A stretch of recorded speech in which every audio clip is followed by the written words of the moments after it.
Alright mga brothers, may patas ride dito yung BSA Motorcycle Philippines dito sa Makina Moto Builds.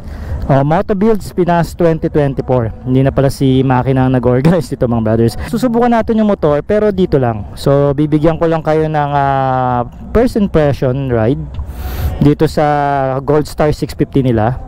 No, so by the way, ang BSA po is hindi na made sa UK. So ito po is made na sa India, no. Pero syempre UK company pa rin ito, no. So ano ba meron dito? Maganda, baliktad yung kanyang speed meter, European kasi, no. So meron tayo ritong quality switches. I like this one. Ang ganda ng kanyang paint job. Nakikita nyo naman, no. Quality yung mga side mirrors, yung handle grips, no. Talaga naman, talagang pagka bumili ka ng isang mga classic muscle British bike, talagang ano. Alright, for the reference, I'm only 5'4". Makikita nyo naman sa atin na pit na pit ako, no. Ang ganda ng pagkaka-design dito ng motor. 5'4" lang ako pero almost flat-footed ako. Hindi ko to kasi nasakyan sa show. And yeah, I was surprised na ganito siya kababa, no. Very friendly sa mga Asian na katulad natin. So start natin yung motor, no. May gear indicator, ayun, nandun sa dulo. So meron tayo rito RPM, no, speed meter, and then meron pa tayo rito parang maliit, nandito yung neutral, tapos yung ABS, nakailaw siya. Yeah. So we expected na may vibration ito kasi yung setup ng makina niya is katulad din sa Royal Enfield na naka single cylinder na 650cc ang kanyang displacement. 5 speed to as I remember, no. Nalimutan ko lang yung power niya tsaka torque, pero syempre pakita na rin natin sa screen yung iba pang detalye ng kanyang makina para ma-idea kayo mga brothers. So right, so tara, first impression. Alam niyo naman ako, pag classic hindi ko matitiis no. By the way, naka fuel injected na rin ito.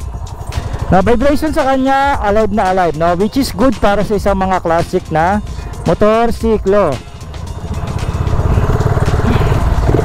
May bigat siya, tama lang, para lang ako naka-classic 250 rito. Wala tayong gear indicator mga brothers, neutral indicator lang. Ayan, no. So ang pattern ng kanyang cambio is 1 down and then 4 ups to. Alam ko 4 ups lang to kasi hindi siya 6 speed, 5 speed lang siya, no. Konting adjustment lang sa preno. Gamayin muna natin mga brothers. Sa matatas na natin ito mga brothers, slow speed lang. Yan, siguro mga preno, yan, na-check natin dito yung maneuverability niya. Pero syempre yung arangkada, baka hindi, mabibitin tayo rito. Yan, gamitin muna natin, no? Isang ikot. Yaha. Yung vibration niya parang hindi naglalayo sa classic 250 ko pero mas mas alive kasi 650. Mas malaki yung makina. May konting delay ang ating throttle dito. Ewan ko baka sa setup na ating fuel injection. Pero I can feel na masarap siya sa low speed Hindi mo ramdam na 650 lang itong motor na to. Parang kada na natin. Parang sa akin mga brothers, hindi buhay yung makina niya no? I guess papalitan ko to ng medyo open pipe. O sabihin na natin open pipe yung tambucho para mas lalong umangas yung motor, no? At mag-stand up siya na, this is 650 na motor. Check natin ang preno. Ganda tsaka yung baon ng ng ating suspension malalim pwede, goods.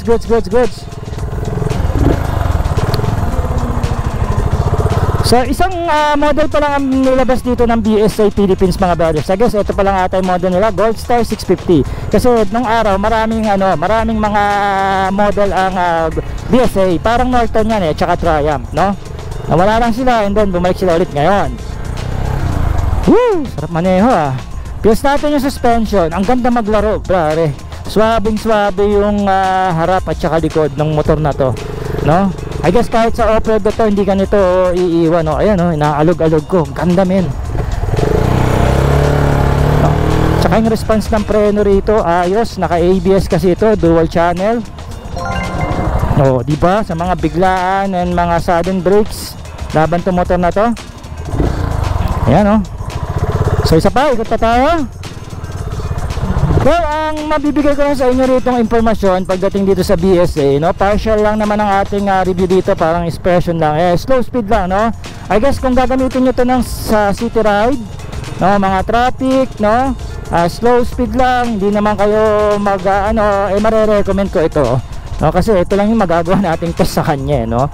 Yeah, pero ganda ng ito, solid, oh. So, pwede ba tayong mikot dito? Tsaka hindi siya matigas ang ulo palikuin. No, may bigat siya konti lang.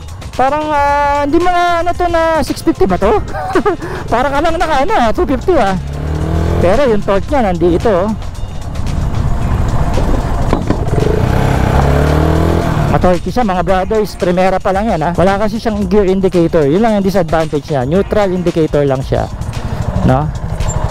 Yeah. Pero aside doon, bagay na bagay sa akin tong motor na to, BSA, baka naman pwede kayo magpahiram nito ng mga 1 linggo para natin na ma-full review talaga yung motorsiklo, di ba tol, no? Dapat mga 1 linggo to, ride muna natin, di ba?